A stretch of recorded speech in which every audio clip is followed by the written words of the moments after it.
नमस्कार दोस्तों, D news network के फेसबुक लाइव में आपका स्वागत है। दोस्तों, मेरे बाईं ओर आप देख रहे होंगे एक दंपति बैठा हुआ है। इनका परिचय देने से पहले मैं आप सभी को बता दूं कि कुछ दिन पहले हमारे उत्तर प्रदेश की राजनीति का एक युग था जिसका अंत हो रहा है। पूजनीय बाबूजी कल्याण सिंह के लिए मैं श्रद्धांजलि अर्पित करता हूँ। आज वो हमारे बीच में नहीं है, लेकिन जहाँ भी हैं वो हमारे दिलों में राज करेंगे और जब भी रहेंगे, जब भी उनको याद करेंगे, उनके कार्यों को हम हमेशा याद करेंगे। फिर से लौटते हैं आज की चर्चा पर। आज मेरे साथ मौजूद हैं 137 पलिया विधानसभा की पूर्व प्रत्याशी समाजवादी पार्टी से अनीता यादव जी और उनके हस्बैंड श्री नरेश यादव जी। बहुत बहुत स्वागत है आप दोनों का डी न्यूज़ नेटवर्क पर।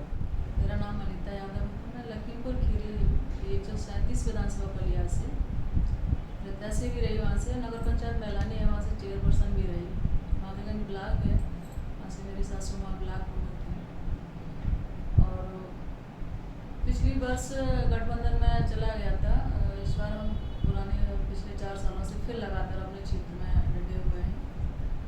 एक आम लेडी थी, मुझे राजनीति की कोई एबीसीडी नहीं पता थी। जब शादी हुई थी बिल्कुल नॉर्मली गृहिणी थी। मेरा यही सपना था कि इस घर से जाके उस घर को ही सजाना। मैंने कभी भविष्य के बारे में नहीं सोचा, आगे बढ़ने के बारे में नहीं सोचा। और मैं धन्यवाद देती हूँ अपने पति को। तो ऐसे जीवन में ईश्वर से कामना भी करती हूँ कि हर लेडी को ऐसे व्यक्ति, ऐसे पति मिले जो अपने कदम पीछे करके वो मुझे आगे बढ़ाया है। एक बहुत बहुत बधाई की बात है और मैं उनकी हृदय की गहराइयों से धन्यवाद देती हूँ। और आगे हर कदम पे मेरे कंधे से कंधा लगा के साथ खड़े हुए हैं। रही बात महिलाओं की, कि एक महिला जो मेरी सोच है आगे, कि अब मैं उस सोच को बदल चुकी हूँ कि मुझे घर ही सजाना है। अब घर से निकल के मैं क्षेत्र 137 विधानसभा पलिया में पहुँच चुकी हूँ। आगे ईश्वर की मर्जी है, सपने तो हर व्यक्ति के होते हैं और ईश्वर व्यक्ति के सपनों को साकार करे। और जिस मुकाम पर जाना चाहती हूँ उस मुकाम पर मैं लगी हुई हूँ विधानसभा में। और हर महिला से ये कहना चाहूँगी, कोई महिला अपने लिए ये ना सोचे कि मैं घर की रोटी सब्जी के लिए बनी। कभी भविष्य में सोचना ही नहीं चाहिए। जैसा कि मेरी सोच थी, मैं अपनी बहनों को बताना चाहूँगी कि कोई भी बहन ऐसा कभी नेगेटिव ना सोचे कि हम केवल रोटी सब्जी के लिए बने हैं। हमारी और भी बहनें थी, इंदिरा गांधी थी जो प्रधानमंत्री रही, मायावती थी उत्तर प्रदेश की मुख्यमंत्री रही। ऐसी काफ़ी महिलाएं हैं जिन्होंने देश को चलाया है, घर छोड़ के देश को चलाया है। तो हम भी किसी एक व्यक्ति से कम नहीं है। महिलाओं को कम आंका जाता है। महिलाएं क्या नहीं करती, पुरुषों से कहीं पीछे नहीं है, पुरुषों से हर कदम पे आगे हैं, हर कदम पे साथ है। जो पुरुष नहीं कर सकते वो महिलाएं करके दिखा रही हैं। बिल्कुल, मैं इस बात से इत्तेफाक रखता हूँ। जब मेरी नरेश यादव जी से बात हुई थी तो उन्होंने कहा नहीं, मैं अकेले इंटरव्यू में नहीं बैठूंगा, मेरे साथ मेरी धर्मपत्नी बैठेगी। इसी से उनको पता चलता है कि नरेश जी आपको लेकर और महिलाओं की राजनीति में जो सोच है उसको लेकर कितने आगे रहते हैं। नरेश जी, मेरा अगला सवाल आपसे है। जैसे मेरी आपसे थोड़ी देर पहले बात हो रही थी, जब आपकी पढ़ाई लिखाई के बारे में बात हुई, तो आपने बताया कि आपने लखनऊ विश्वविद्यालय से एलएलबी की पढ़ाई करी है बीकॉम के बाद। तो अचानक एक एलएलबी का छात्र जो एलएलबी कर रहा था, उनको प्रैक्टिस करनी चाहिए थी, वो प्रैक्टिस छोड़ के राजनीति की तरफ कैसे आया? मुझे ये पूरा मालूम था। देखिए, मेरा जो सपना था, मैं एलएलबी करके पीसीजे में जाना चाहता था। लेकिन एक घटना ऐसी घटित हुई जिसने मुझे राजनीति की तरफ मोड़ दिया। ये घटना 2003 की है। मैलानी नगर पंचायत में मैं अपना डोमिसाइल बनवाने के लिए वहाँ नगर पंचायत जब गया तो वहाँ पर जो ईओ साहब थे, मैंने उनसे कहा कि ईओ साहब, मेरा ये कागज़ है, इसको प्रमाणित कर दीजिए और मुझे डोमिसाइल बनवाना है। तो उन्होंने मेरी तरफ देखते हुए हंसते हुए बोले, अच्छा नरेश भाई, बहुत दिन बाद आए हैं आप, ऐसा करिए चाय पिलाइए, तब आपका डोमिसाइल बनवाएंगे। तो मैंने कहा ठीक है, चाय पिला देंगे। फिर 5 मिनट हो गए, मैंने उनसे कहा कि भैया मेरा डोमिसाइल बनवा दीजिए। तो उन्होंने कहा आपने सुना नहीं? उनकी भाषा बदल गई। उन्होंने कहा कि आपने सुना नहीं? मैंने कहा चाय पिलाइए तब आपका डोमिसाइल बनवाएंगे। फिर मैंने जेब में हाथ डाला और मेरे पास टूटे पैसे नहीं थे, 100 रुपये दिए। मैंने कहा लीजिए चाय मंगा लीजिए। उन्होंने एक चपरासी को बुलाया और उसको 100 रुपये दे कर कहा कि ये लो और चाय ले आना और फोटोकॉपी वगैरह कुछ दे दी। बोले ये फोटोकॉपी करा लेना। 100 रुपये की पूरी व्यवस्था उन्होंने कर दी। कोई बात नहीं। लेकिन चपरासी बाहर जाता है और 2 मिनट में लौट के फिर वापस आ जाता है और कहता है ईओ साहब, आपने इतने सारे काम बता दिए हैं, मेरे पास साधन नहीं है, मैं कैसे जाऊँ, इतनी जल्दी करके कैसे लौटूँ? तो ये हमारी तरफ देखते हैं और कहते हैं देखो नरेश यादव आए हुए हैं, मोटरसाइकिल से आए, आप ऐसा करो इनको ले जाओ, पहले ये चले जाएंगे, फोटोकॉपी करा लाएंगे, चाय ले आएंगे, पान पुड़िया ले आएंगे, उसके बाद इनका काम करेंगे। तो मुझे ऐसा लगा कि मुझे पैसे से भी सम्मान नहीं मिला और मैं शिक्षित होने जा रहा हूँ, LLB करने जा रहा हूँ, उससे भी सम्मान नहीं मिला। और इस नगर पालिका के कार्यालय में अगर कोई गरीब जिसके जेब में 100 रुपये नहीं होते होंगे और पढ़ा लिखा नहीं होता होगा तो उसके साथ ये लोग किस तरह से व्यवहार करते होंगे। मैं इस बात को सोच के घबराया और वहाँ से गुस्से में उठा, अपने घर चला आया। उस समय मेरी मैरिज नहीं हुई थी, मैं रात भर कमरे में सो नहीं पाया। सुबह मैं लखनऊ चला गया, जब कॉलेज में बैठा था, क्लास चल रही थी तो मुझे हल्की झपकी आई, तो मेरे कुछ मित्रों ने सोचा कि शायद तबीयत खराब हो रही है। उन्होंने कहा कि भाई क्या हो गया, तो मैंने उनको बताया मेरे साथ ये घटना हुई जिससे मैं रात भर सो नहीं पाया। तो हमारे मित्रों ने ये तय किया कि देखो गरीबों को न्याय दिलाने के लिए और स्वयं को सम्मान पाने के लिए हम लोगों को राजनीति में बढ़ना चाहिए। फिर मैंने ये विचार बनाया कि मुझे राजनीति में जाना चाहिए। मैं एक राजनीति में जाने के लिए फिर ये हुआ कि एक प्लेटफॉर्म भी होना चाहिए। तो हमारे कुछ मित्र हैं, उन्होंने कहा कि भाई आपके आगे सरनेम यादव लगा है तो समाजवादी पार्टी में आप जा सकते हैं और समाजवादी पार्टी की राजनीति में आप आगे बढ़ सकते हैं। तो मैंने तय किया, फिर मैं अपने घर आया, वहाँ समाजवादी पार्टी में मुलायम सिंह यूथ ब्रिगेड एक छोटी सी उसमें नगर अध्यक्ष बना। उस समय मेरी एज बहुत कम थी, 1382 डेट ऑफ बर्थ है कुल मेरी, और ये 2002 की घटना है।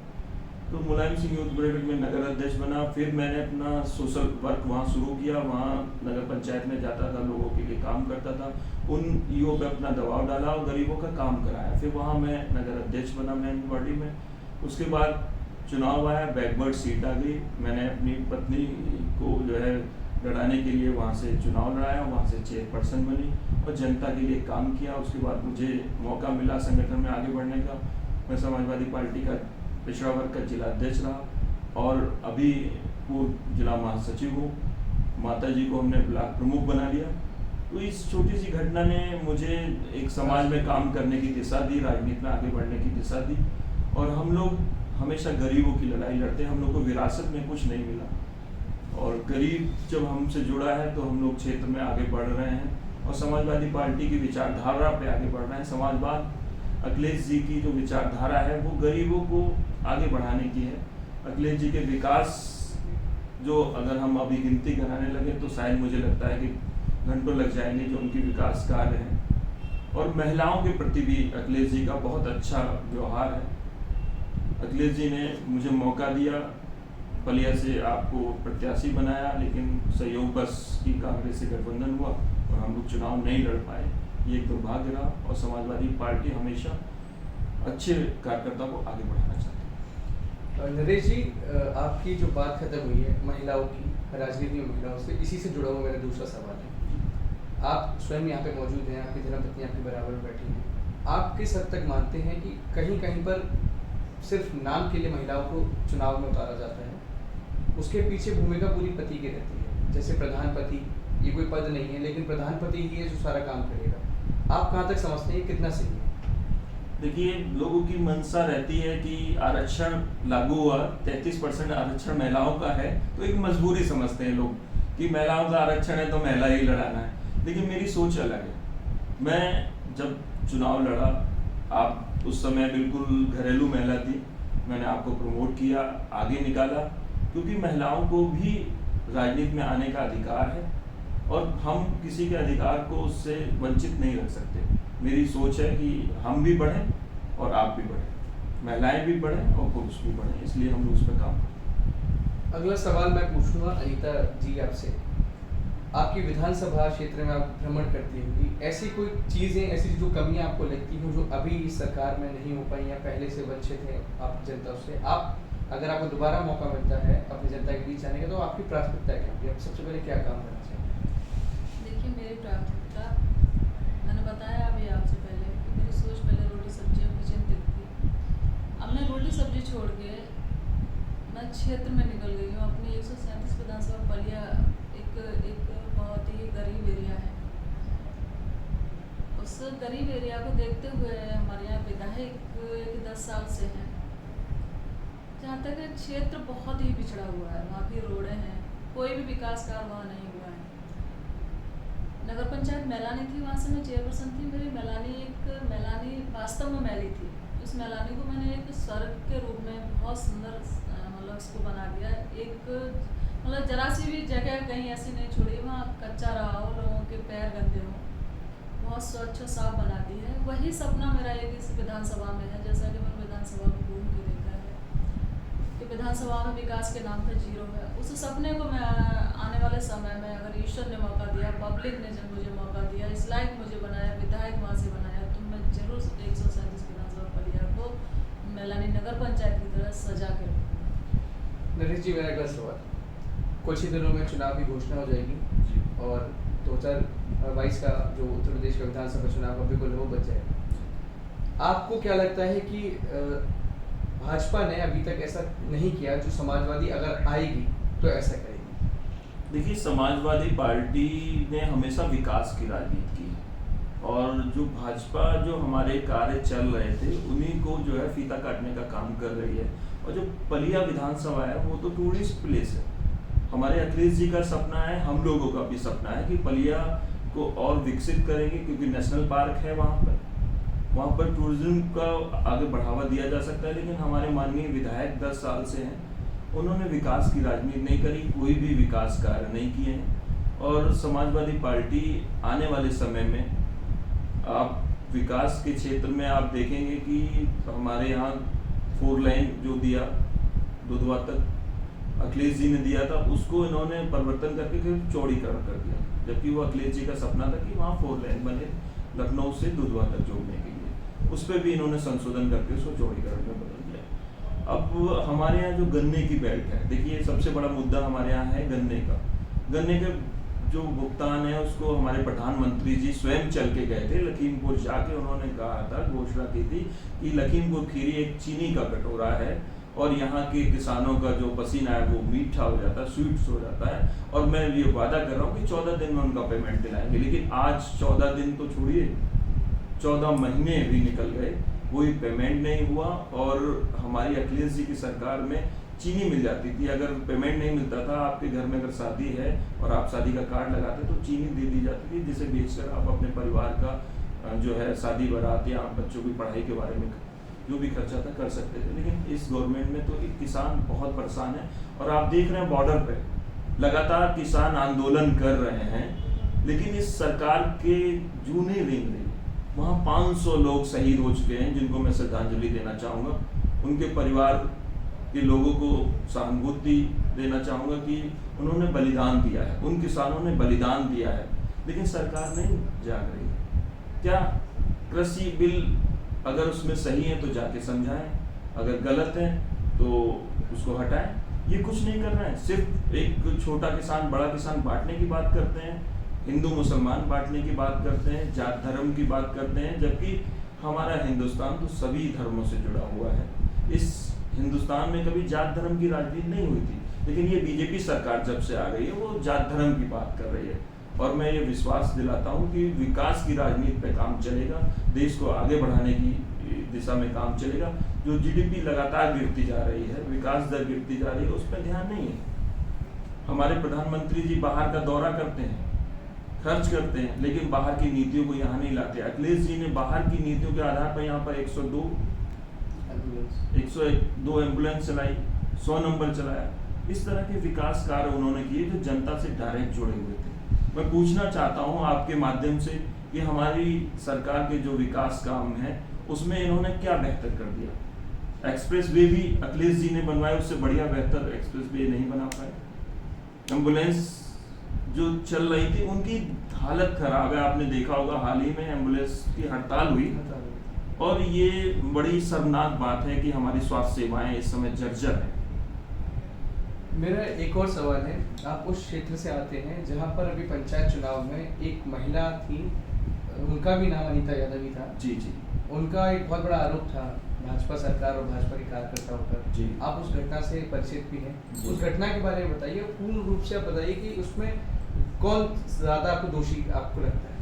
देखिए, ये घटना हमारा जो ब्लॉक पसगोवा है, मोहम्मदी विधानसभा लगती है, मेरी विधानसभा से लगी हुई विधानसभा कही जा सकती है।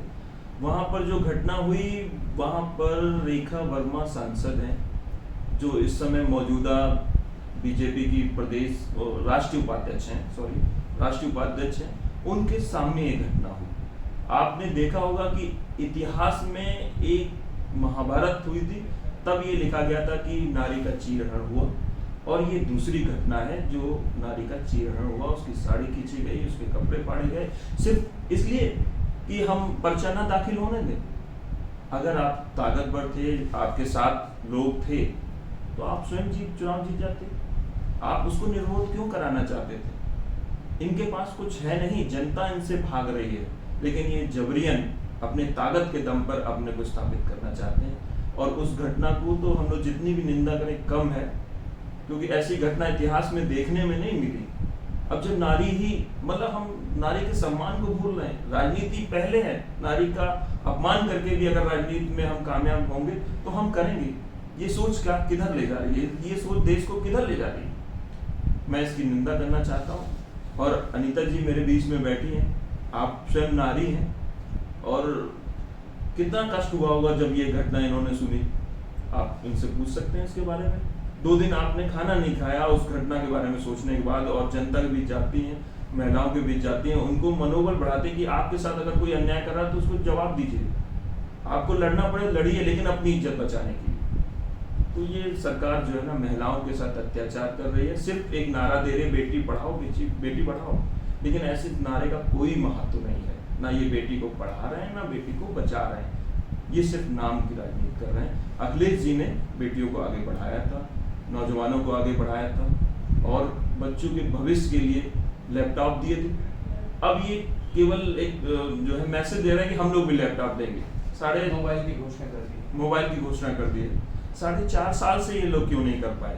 कि आप चुनाव आ रहा है तो आप जो है किसान सम्मान निधि देंगे, आप लैपटॉप देंगे, आप मोबाइल देंगे। क्या ये चुनाव के वक्त ही दे सकते हैं? 4.5 साल की सरकार में इन्होंने ऐसा क्यों नहीं किया? ये सिर्फ 15 लाख रुपए देना चाह रहे थे, वो आज तक दे नहीं पाए। उसका भी लालच देके इन्होंने वोट ले लिया। किसानों को किसान सम्मान निधि के लालच पे वोट ले लिया। लेकिन अब जनता जान चुकी है, और 22 में जो है 22 के लिए की सरकार बनेगी, कोई इसको रोकने वाला नहीं है। हमारे राष्ट्रीय अध्यक्ष माननीय अखिलेश यादव जी फिर मुख्यमंत्री की कुर्सी पर बैठे। तो दोस्तों, आप थे हमारे साथ नरेश यादव जी और अनीता यादव जी। आप दोनों का बहुत बहुत शुक्रिया कि आपने हमें वक्त दिया, और मैं आपकी राजनीति में उज्ज्वल भविष्य की कामना ही कर सकता हूँ। और इसी के साथ हम लोग आज का वीडियो समाप्त करते हैं। अगर आपको ये वीडियो पसंद आया हो तो कृपया शेयर करें, लाइक करें, और आप अगर इनसे कोई सवाल पूछना चाहते हैं तो इस वीडियो में आप अपना कमेंट छोड़ सकते हैं, ये स्वयं उनका जवाब देंगे जहाँ तक है। तो इसी वीडियो को हम यहीं ख़त्म करते हैं। जय हिंद, जय भारत।